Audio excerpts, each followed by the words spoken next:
എല്ലാവർക്കും നമ്മുടെ ട്രാവൽ സീരീസായ ഗോവിന്ദ് ട്രാവൽസിലേക്ക് സ്വാഗതം. ഞാൻ ഗോവിന്ദ്.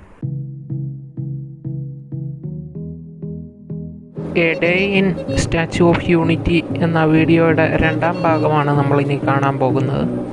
നമ്മൾ യാത്രയ്ക്കായി തിരഞ്ഞെടുത്തത് ഒരു ഊബർ ടാക്സിയാണ്. മറ്റുള്ള മാർഗങ്ങളിൽ ചെന്നെത്തുക ലേശം കഠിനമായതിനാൽ നമ്മൾ ടാക്സി തിരഞ്ഞെടുത്തത്. പോകുന്ന വഴി വളരെ വിജനവും മറ്റ് ഗതാഗത മാർഗങ്ങളും ഇല്ലാത്തതുമായതുകൊണ്ട് ടാക്സി തിരഞ്ഞെടുക്കുക അല്ലെങ്കിൽ സ്വന്തം വണ്ടിയിൽ പോകുക എന്നുള്ളതാണ് ഏറ്റവും ഉത്തമമായ മാർഗം. മറ്റ് മാർഗങ്ങളിലായി വന്നവർക്ക് ബസ്സുകൾ ഇവിടെ സജ്ജമാണ്. പ്രൈവറ്റ് വണ്ടികൾക്ക് മുന്നോട്ട് പോകാവുന്നതാണ്. ഇവിടം വരെയാണ് ടാക്സി വണ്ടികൾക്ക് പ്രവേശനം. ഈ വണ്ടി ചെന്ന് നിൽക്കുന്നത് ടിക്കറ്റ് കൗണ്ടറിൻ്റെ ലേശം അകലെയായാണ്. ഈ കാണുന്ന കെട്ടിടമാണ് നമ്മളുടെ ടിക്കറ്റ് കൗണ്ടർ.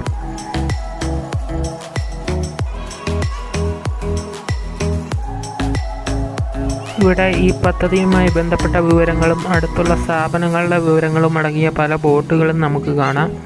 കൂടാതെ ടിക്കറ്റ് റേറ്റ്, പ്രവേശന സമയം മുതലായവ വ്യക്തമാക്കുന്ന ബോർഡുകൾ നമുക്കിവിടെ കാണാവുന്നതാണ്. ഇതാണ് നമ്മളുടെ QR കോഡ് പതിപ്പിച്ച ticket. Helicopter ride, water ride മുതലായവയുടെ ടിക്കറ്റ് കൗണ്ടർ ആ കാണുന്നതാണ്. ടിക്കറ്റ് കൗണ്ടറിൻ്റെ സൈഡിലായി നമുക്ക് സ്റ്റാച്യുവിൻ്റെ അടുത്തേക്ക് പോകാനുള്ള ബസ്സുകൾ തയ്യാറായി വരിവരിയായി നിൽക്കുന്ന ദൃശ്യങ്ങളാണ് നമ്മൾ കാണുന്നത്. കൂടുതൽ ആളുകളുള്ളപ്പോൾ ക്യൂ നിൽക്കാനായുള്ള പ്രത്യേക സംവിധാനവും ഇവിടെ ലഭ്യമാണ്. ഇനി കാണാൻ പോകുന്നതാണ് ഈ പദ്ധതി അടങ്ങുന്ന പ്രദേശത്തിൻ്റെ രൂപരേഖ. അങ്ങനെ നമ്മൾ ആ ബസ്സിൽ കയറി ടിക്കറ്റ് കൗണ്ടറിൽ നിന്നും മുന്നോട്ട് യാത്ര തുടങ്ങി. ടിക്കറ്റ് കൗണ്ടറിൽ നിന്നും വളരെ അകലെയായാണ് നമ്മളുടെ സ്റ്റാച്യു സ്ഥിതി ചെയ്യുന്നത്.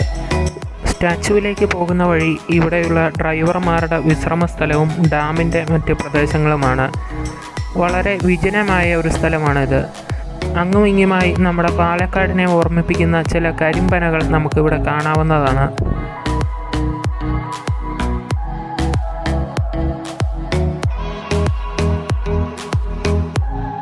സ്റ്റാച്യുവിലേക്കുള്ള വഴിയുടെ പകുതി ഭാഗം എത്തുമ്പോൾ തന്നെ LED കൊണ്ടുള്ള അലങ്കാരങ്ങൾ നമുക്ക് കാണാൻ സാധിക്കുന്നതാണ്. ഈ തെങ്ങുകളെല്ലാം തന്നെ വൈകുന്നേരത്തോടുകൂടി വർണ്ണപ്രഭ ആർജിക്കുന്നതാണ്. അത് നമുക്ക് തിരിച്ചു വരുന്ന കാഴ്ചകളിൽ കാണാവുന്നതാണ്.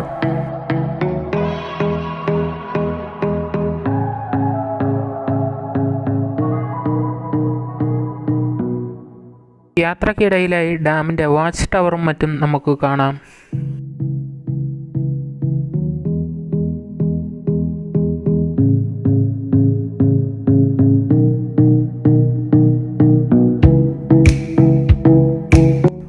വഴിയുടെ മുക്കാൽ ഭാഗം എത്തുമ്പോൾ തന്നെ അങ്ങ് നമ്മളുടെ സ്റ്റാച്യു തലയുയർത്തി നിൽക്കുന്നത് കാണാവുന്നതാണ്. എൻ്റെ മൊബൈലിന് അധികം ക്ലാരിറ്റി ഇല്ലാത്തതുകൊണ്ടും അത് വളരെ അകലെയായതുകൊണ്ടും അതിൻ്റെ ദൃശ്യങ്ങൾ അത്ര വ്യക്തമല്ല എന്ന് മാത്രം. നേരിട്ട് കാണാൻ ഇതിലും വളരെ മനോഹരമാണ്.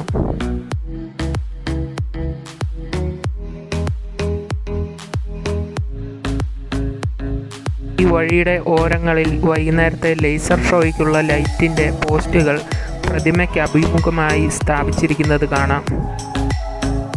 ഈ വഴിയുടെ എതിർ സൈഡിൽ കാണുന്നതാണ് നമ്മളുടെ പ്രധാന പ്രവേശന കവാടങ്ങളിൽ ചിലത്. വഴിയുടെ ഓരത്ത് കേന്ദ്ര സർക്കാർ പദ്ധതിയുടെ പല ബോർഡുകളും നമുക്ക് കാണാവുന്നതാണ്. ഇതാണ് ഇങ്ങോട്ട് കടന്നു വരുന്ന പ്രൈവറ്റ് വാഹനങ്ങൾക്കുള്ള പാർക്കിംഗ് ഏരിയ.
ഈ മുമ്പിൽ കാണുന്നതാണ് നമ്മളുടെ ഒന്നാമത്തെ ചെക്കിംഗ് പോയിൻ്റ്.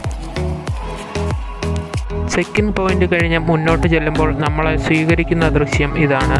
സ്റ്റാച്ചുവിൻ്റെ ചുറ്റുവട്ടത്തായി പണികൾ പൂർത്തിയാകാത്തതുകൊണ്ട് ശബ്ദ മലിനീകരണം വളരെയധികം തീവ്രമാണ്.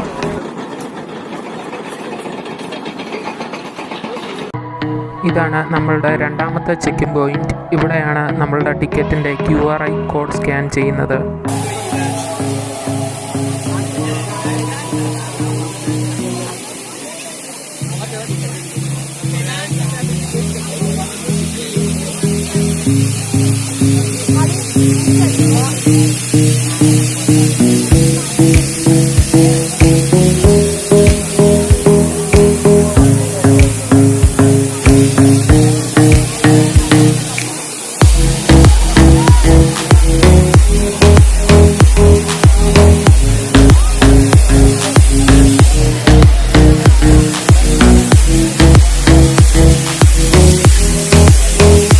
ബാക്കി കാഴ്ചകൾ അടുത്ത വീഡിയോയിൽ കാണാം. അടുത്ത വീഡിയോയ്ക്കായി കാത്തിരിക്കുക. Good bye. അപ്പോൾ എല്ലാവരും പറയുന്ന പോലെ ആ ചാനൽ ഒന്ന് സബ്സ്ക്രൈബ് ചെയ്തിരിക്കുക. കൂട്ടത്തിൽ ആ ബെല്ലൈക്കൺ കൂടി ഒന്ന് അടിച്ച് തകർത്തേക്കുക. നിങ്ങൾക്കുള്ള അടുത്ത വീഡിയോ നോട്ടിഫിക്കേഷനായി നിങ്ങളുടെ ഫോണിൽ എത്തിച്ചേരുന്നതാണ്.